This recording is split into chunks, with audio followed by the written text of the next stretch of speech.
ঘরোয়া উপকরণ দ্বারা বাড়িতেই তৈরি করে নিচ্ছি শিক কাবাব, তাও যদি হয় একদম অল্প খরচে। চলুন তাহলে দেখি আমি এই রেসিপিতে কি কি মশলা ব্যবহার করেছি এবং কিভাবে তৈরি করেছি। আর তার সঙ্গে কিন্তু একটা চাটনি রেসিপিও রয়েছে। নমস্কার বন্ধুরা, মৌপ্রিয়ার রান্নাঘরে আপনাদের সকলকে স্বাগত। আজকে আমি তৈরি করে দেখাবো গ্রিল মেশিনে চিকেন শিক কাবাব, যার জন্য এখানে আমি বোনলেস চিকেন নিয়ে নিয়েছি। এই দেখুন, এরকম আমি পিস রেখেছি। শিক কাবাবে চিকেনের সঙ্গে আমি ক্যাপসিকাম আর পেঁয়াজও দেব শিকের মধ্যে। এই দেখুন, আমি এরকম একটু মোটা মোটা করে পেঁয়াজ আর ক্যাপসিকাম কেটে নিয়েছি। কাবাবে ব্যবহার করার জন্য এখানে আমি একটি ভাজা মশলা তৈরি করে নেব। এখানে রয়েছে গোটা জিরে, কয়েকটা গোলমরিচ, 3টের মতো শুকনো লঙ্কা, 2টো রয়েছে জয়িত্রী, রয়েছে গোটা ধনে, দারচিনি, 4টের মতো এলাচ আর 3-4টের মতো লবঙ্গ।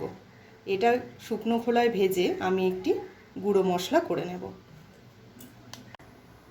কড়াই আমার গরম হয়ে গেছে, এবারে এগুলোকে সবগুলোকে আমি একসঙ্গে দিয়ে নেব।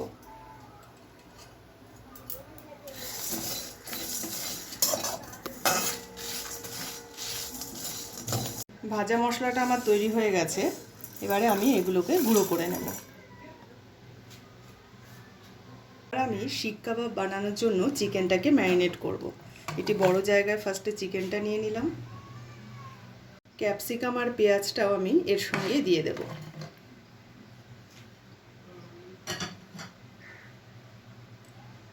বড় চামচের 1 চামচ আদা রসুন বাটা,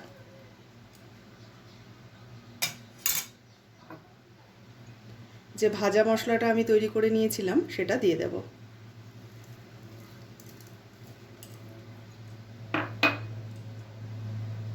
আর আমার লাগছে এখানে টক দই।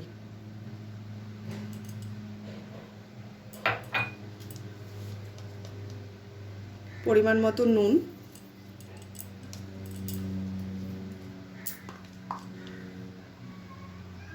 আর কাশ্মীরি লঙ্কার গুঁড়ো,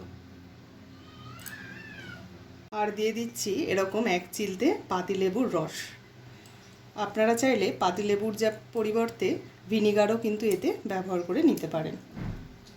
আর এটাকে খুব ভালোভাবে আমাদের মিশিয়ে নিতে হবে।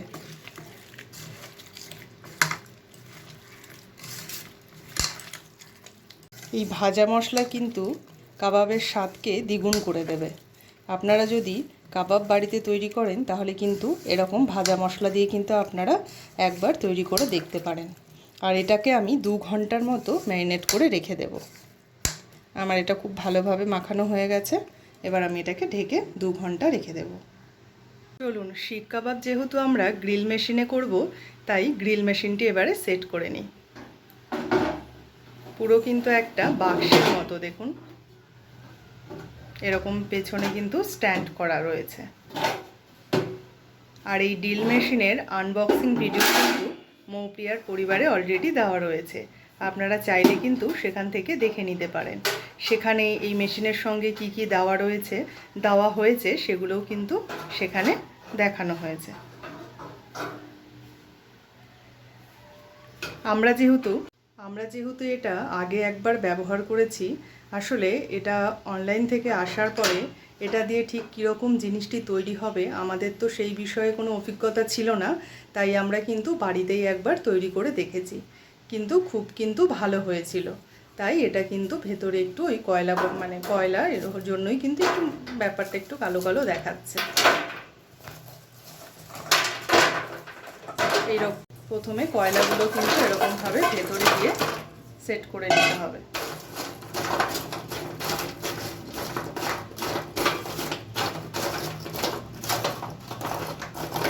এই দেখুন, এই মেশিনটা কিন্তু ধরাতেই যা একটু সময় লাগে, একবার ধরে গেলে কিন্তু আর হতে কিন্তু একেবারেই বেশি সময় লাগে না। এই দেখুন, কয়লা কিন্তু এখানে পুরোই আমরা দিয়ে দিয়েছি।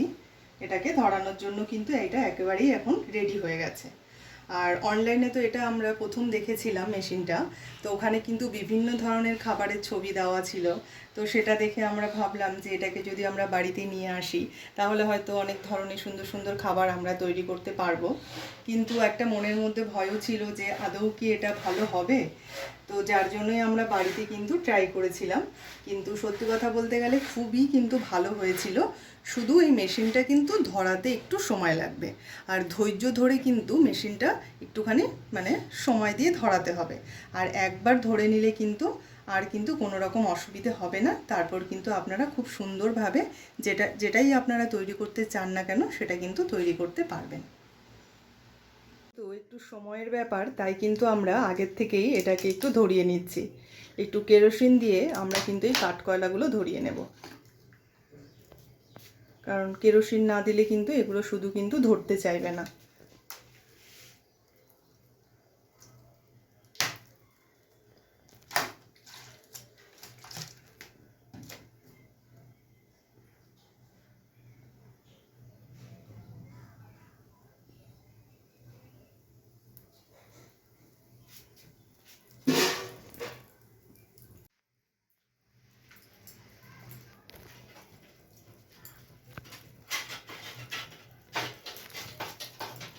এই দেখুন কয়লাগুলো কিন্তু ধরে গেছে। এটাতে কিন্তু আগুন দেখা যাবে না, শুধু কিন্তু এই আঁচগুলো কিন্তু উঠবে, এই কয়লার আঁচগুলো। এবার আমরা শিকগুলো দিয়ে এটা রেডি করব।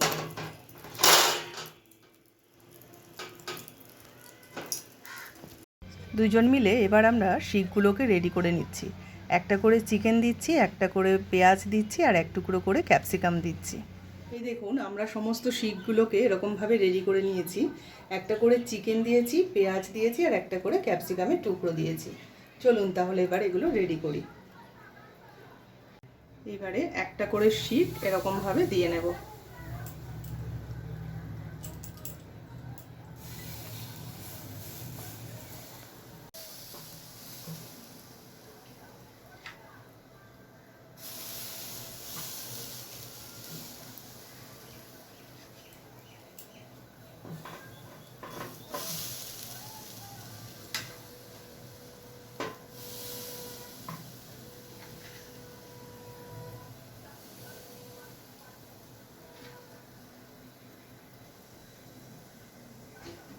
দেখুন আমাদের সবগুলো একেবারে কিন্তু রেডি হয়ে গেল।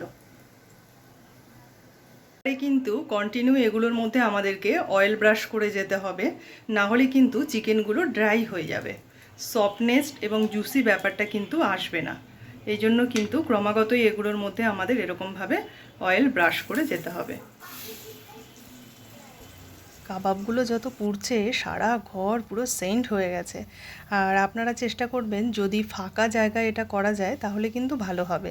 আমাদের যেহেতু সেরকম জায়গা নেই সেহেতু আমরা এটা ঘরেই করছি। একটা পিঠ একটুখানি হয়ে গেলেই কিন্তু আবার সেটাকে উল্টে কিন্তু ভালো করে অয়েল ব্রাশ করতে হবে।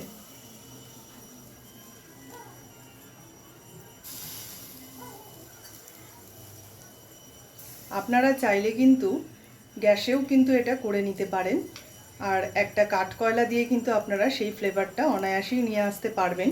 কিন্তু এরকমভাবে করলে কিন্তু জিনিসটা কিন্তু বেশি ভালো হবে।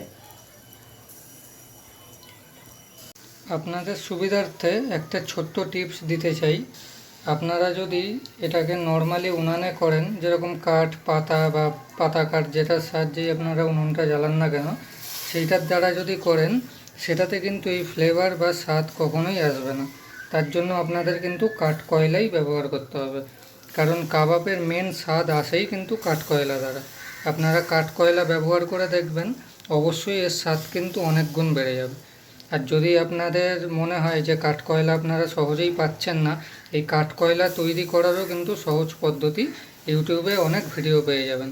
আপনারা সেখান থেকে দেখে নর্মাল কাঠ দ্বারাই কিন্তু কাঠকয়লা তৈরি করে আপনারা ঘরেই মাটির উনুনে কাবাব তৈরি করে নিতে পারবেন, যেটার স্বাদ এবং ফ্লেভার কিন্তু অনেক গুণ বাড়িয়ে দেবে।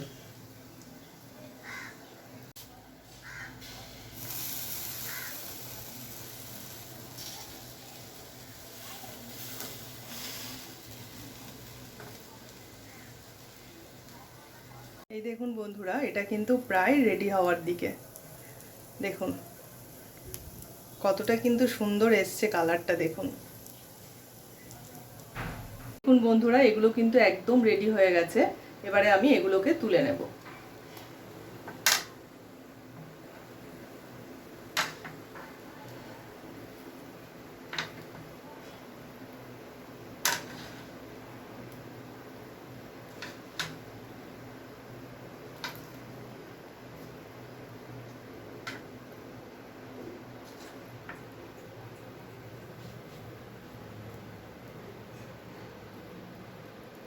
কাবাবের সাথে খাওয়ার জন্য আমি একটা চাটনি তৈরি করব। তার জন্য আমি এই আঁচের মধ্যেই একটা টমেটো পুড়িয়ে নিই।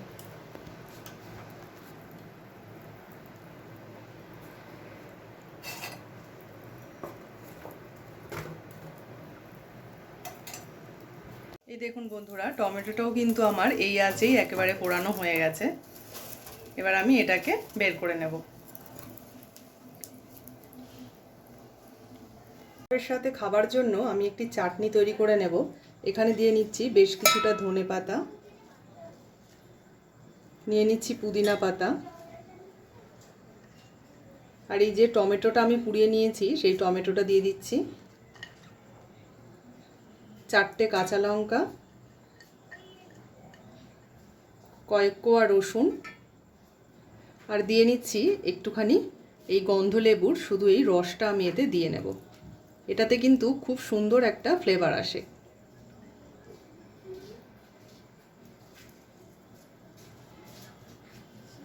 সামান্য পরিমাণে একটু জল দিয়ে এটাকে আমি মিক্সি করে নেব। চাটনি কিন্তু আমার রেডি। মিক্সি করার সময় কিন্তু এতে আমি নুন ব্যবহার করিনি। এবার এতে আমি স্বাদ মতো একটুখানি বিট নুন দিয়ে নেব,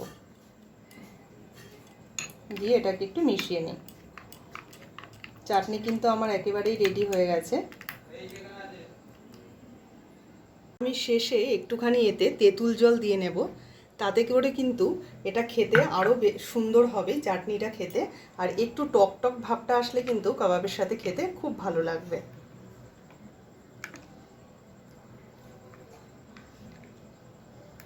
শিকগুলো থেকে এবারে ধীরে ধীরে আমি কাবাবগুলোকে ছাড়িয়ে নিই।